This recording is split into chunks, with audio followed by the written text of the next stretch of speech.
সবাইকে স্বাগত জানাচ্ছি গ্লোবাল ভিউজে। আপনাদের সঙ্গে আছি আমি সুস্মিতা দাস। আজ জানাবো আন্তর্জাতিক গণমাধ্যমে আলোচিত সংবাদ ও বিশ্লেষণ।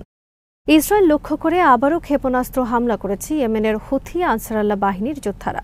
মঙ্গলবার রাতে এই নিয়ে দেশজুড়ে সতর্কতা জারি করে ইসরায়েলের প্রতিরক্ষা বাহিনী আইডিএফ। হামলার টার্গেট ছিল তেল আবিবের ডেভিড বেন গুরিয়ন বিমানবন্দর। তাৎক্ষণিক এক ঘোষণায় আইডিএফ জানায়, কিছুক্ষণ আগে ইয়েমেন থেকে ইসরায়েলি ভূখণ্ডের দিকে একটি ক্ষেপণাস্ত্র ছোড়া হয়েছে, যে কারণে বিমান প্রতিরক্ষা ব্যবস্থা সক্রিয় করা হয়েছে এবং হুমকি প্রতিহত করার জন্য কাজ চলছে। হামলার পরপরই ইসরায়েলের তেল আবিব সহ বিভিন্ন এলাকায় আকাশ হামলার সতর্কতামূলক সাইরেন বাজানো হয় এবং বাসিন্দাদের হোম ফ্রন্ট কমান্ডের নির্দেশনাবলী অনুসরণ করার পরামর্শ দেওয়া হয়।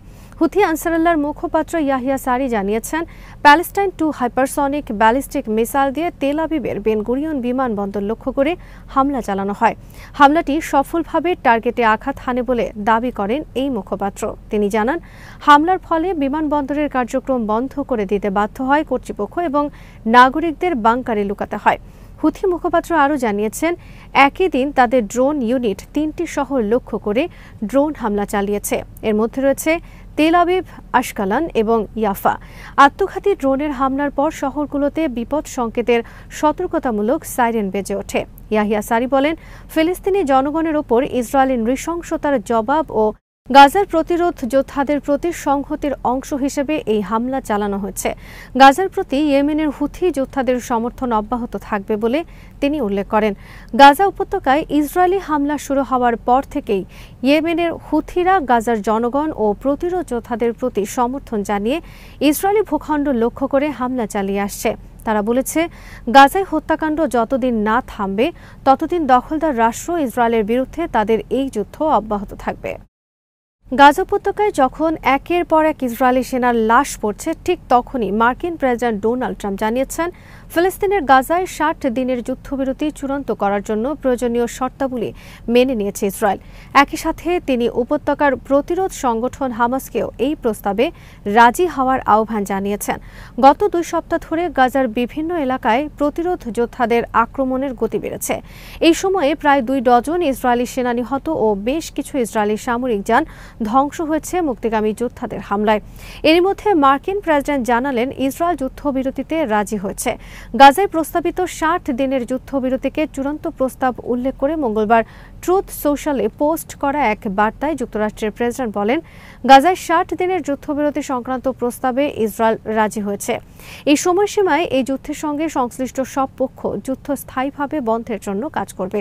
এটি একটি চূড়ান্ত প্রস্তাব এবং কাতার ও মিশরের প্রতিনিধিরা হামাসকে এই প্রস্তাবের খসড়া অনুলিপি পৌঁছে দেবে। ট্রাম্প বলেন, আমি আশা করছি মধ্যপ্রাচ্যের কল্যাণের স্বার্থে হামাস এই যুদ্ধবিরতির প্রস্তাব গ্রহণ করবে, কারণ এর চেয়ে ভালো আর কোনো প্রস্তাব আসা সম্ভব নয় এবং যদি এটি কার্যকর না হয় তাহলে সার্বিক পরিস্থিতি আরও খারাপ হবে।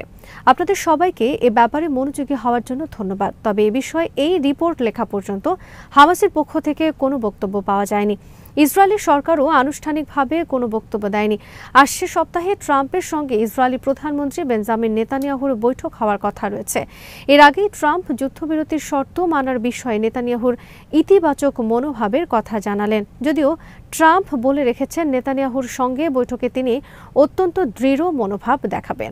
যুক্তরাষ্ট্রের প্রেসিডেন্ট গতকাল আরও বলেন, নেতানিয়াহু গাজায় লড়াই বন্ধ করতে চান, এটা তিনি বিশ্বাস করেন। এর আগে স্টিভ উইটকফ যখন তার যুদ্ধবিরতির প্রস্তাব এই যুদ্ধের সঙ্গে সংশ্লিষ্ট সব পক্ষের সামনে তুলে ধরেছিলেন, সে সময় হামাস বলেছিল যে তারা ইসরায়েলি পণবন্দীদের ফেরত দিতে প্রস্তুত এবং গাজায় যুদ্ধবিরতি সংক্রান্ত যে কোনো প্রস্তাব মেনে নিতে রাজি। অন্যদিকে ইসরায়েল শর্ত দিয়েছিল, হামাসকে অবশ্যই অস্ত্র জমা দিতে হবে এবং রাজনৈতিক গোষ্ঠী হিসেবে বিলুপ্ত হতে হবে।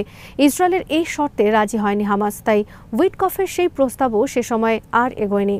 ইসরায়েলের সঙ্গে সব ধরনের বাণিজ্য বন্ধ করার ঘোষণা দিয়েছে স্পেনের বিখ্যাত স্টিল উৎপাদনকারী প্রতিষ্ঠান সিডেনর। দেশটির স্থানীয় গণমাধ্যম এই তথ্য জানিয়েছে। ইউরোপে ইসরায়েলের সামরিক আগ্রাসনের সবচেয়ে কড়া সমালোচক দেশগুলোর মধ্যে স্পেন অন্যতম এবং দেশটির সরকার ইসরায়েলের সঙ্গে বাণিজ্যিক সম্পর্ক ছিন্ন করতে কোম্পানিগুলোকে উৎসাহ দিচ্ছে।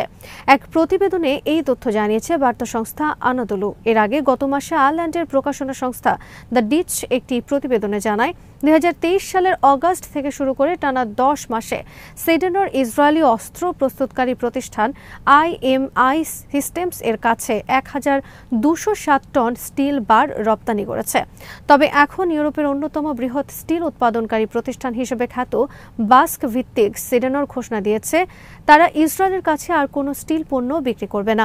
স্পেনের গণমাধ্যম কাদেনা সের এর বরাতে বলা হয়েছে ইসরায়েলের সঙ্গে বাণিজ্য বন্ধ করার ফলে কোম্পানির আর্থিক ক্ষতি খুবই সামান্য হবে, কারণ দেশটির বাজার থেকে সুইডেনের মোট বিক্রির 0.5%-এরও কম আসে। সুইডেনের জানায় এই সিদ্ধান্ত স্পেন সরকারের আহ্বানের সঙ্গে সামঞ্জস্যপূর্ণ, কারণ স্পেন সরকার ইসরায়েলের সঙ্গে বাণিজ্যিক সম্পর্ক ছিন্ন করতে কোম্পানিগুলোকে উৎসাহ দিচ্ছে। স্পেনের ভোক্তা বিষয়ক মন্ত্রী পাবলো বুন্তিস্তুই বলেন সুইডেনের সামাজিক চাপের কাছে নতি স্বীকার করেছে। এদিকে ইসরায়েলি আগ্রাসনের কারণে গাজা উপত্যকায় খাবারের অভাবে মৃত্যুর ঝুঁকিতে রয়েছে হাজার হাজার শিশু। প্রতিদিনই একের পর এক মৃত্যুর কোলে ঢলে পড়ছে শিশুরা। ইসরায়েলের দীর্ঘমেয়াদী অবরোধের কারণে শিশু খাদ্যের এই সংকট দেখা দিয়েছে। গাজা ইতিমধ্যেই 66 শিশু অপুষ্টিতে মারা গেছে বলে জানিয়েছে গাজার স্বাস্থ্য মন্ত্রণালয়। পরিস্থিতি একই থাকলে আরও হাজার হাজার শিশু মারা যেতে পারে বলেও সতর্ক করেছে তারা।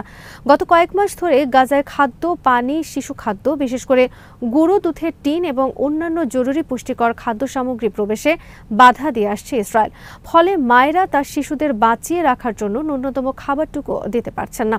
গাজার আল-আকসা শহীদ হাসপাতালের মুখপাত্র খালিল আল দারকান আল জাজিরাকে বলেছেন, গাজায় এখন শিশুদের জন্য দুধের একটি টিনও নেই। খাদ্যের অভাবে কমপক্ষে 60,000 শিশু অপুষ্টিতে ভুগছে বলেও জানিয়েছেন তিনি। ইসরায়েলের সঙ্গে সংঘাতের সময় বিশ্ব বাণিজ্যের গুরুত্বপূর্ণ রুট হরমুজ প্রণালী অবরোধ ও সেখানে মাইন বসানোর প্রস্তুতি নিয়েছিল ইরান। গোয়েন্দা সূত্রের বরাত দিয়ে এমনটাই দাবি করেছে যুক্তরাষ্ট্র আর ইরানের হরমুজ প্রণালী। অবরোধের দিকে এগোনোর এই বিষয়টি ওয়াশিংটনে উদ্বেগ বাড়িয়ে দিয়েছে। যুক্তরাষ্ট্রের গোয়েন্দা সূত্রের বরাত দিয়ে রয়টার্সের প্রতিবেদনে বলা হয়েছে, গত মাসে ইরানি সেনাবাহিনী পারস্য উপসাগরে তাদের নৌযানে মাইন তোলার প্রস্তুতি নিয়েছিল, যা ওয়াশিংটনে উদ্বেগ বাড়িয়ে দেয় যে ইসরায়েল ইরানের বিভিন্ন স্থানে হামলা চালানোর পর তেহরান হরমুজ প্রণালী অবরোধের দিকে এগোচ্ছে। এই তথ্যটি আগে প্রকাশ করা হয়নি। দুই মার্কিন কর্মকর্তার নাম প্রকাশ না করে জানিয়েছেন, গত 13 জুন ইসরায়েল ইরানের উপর ক্ষেপণাস্ত্র হামলা চালানোর পর এই প্রস্তুতির বিষয়টি যুক্তরাষ্ট্রের নজরে আসে।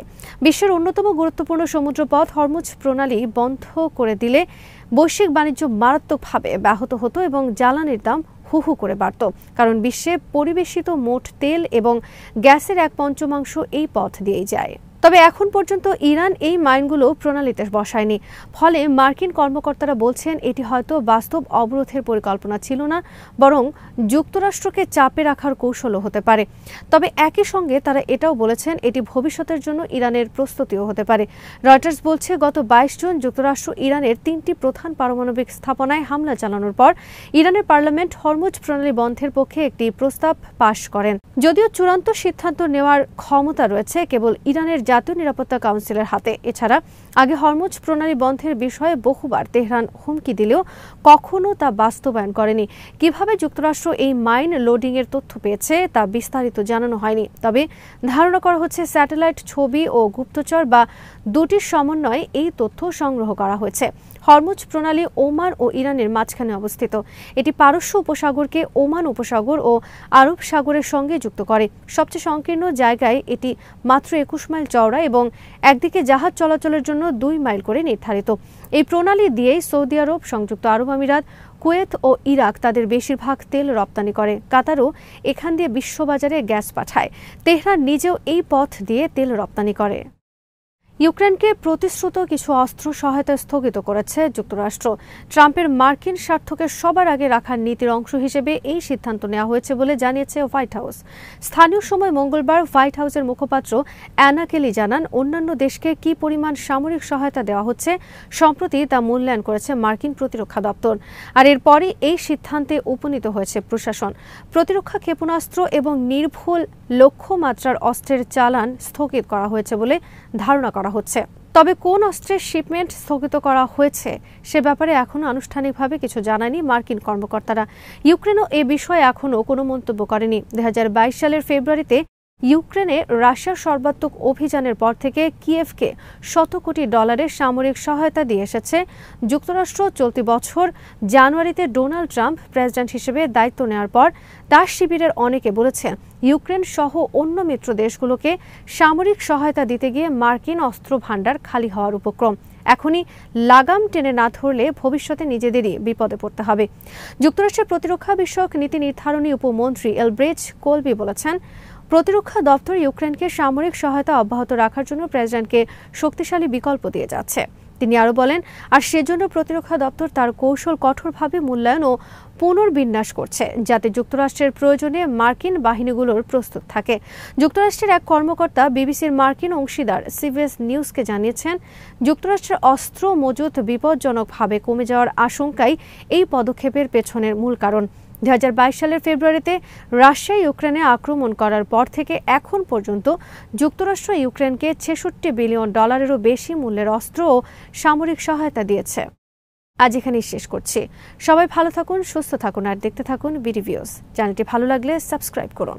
সংযুক্ত থাকুন আমাদের ফেসবুক পেজে।